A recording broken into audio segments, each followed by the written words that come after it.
যুক্তরাষ্ট্রের সাথে চলমান ২ সপ্তাহের যুদ্ধবিরতির মেয়াদ শেষ হতে চলেছে। তবে মধ্যপ্রাচ্যের উত্তেজনা কোনোভাবেই থামছে না।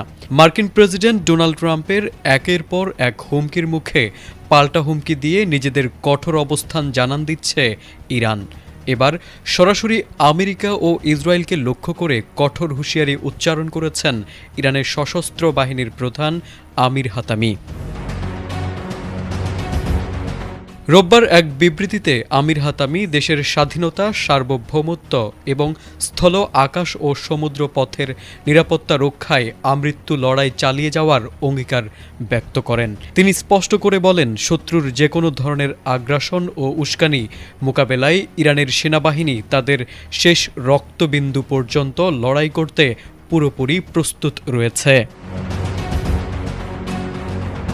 ইরানের সামরিক সক্ষমতা আরও উন্নত ও আধুনিক করার উপর গুরুত্ব আরোপ করে সেনাপ্রধান জানান, সশস্ত্র বাহিনীর প্রতিটি শাখা শত্রুর যে কোনো পদক্ষেপের বিরুদ্ধে চূড়ান্ত ও সিদ্ধান্তমূলক জবাব দিতে সর্বদা সজাগ রয়েছে।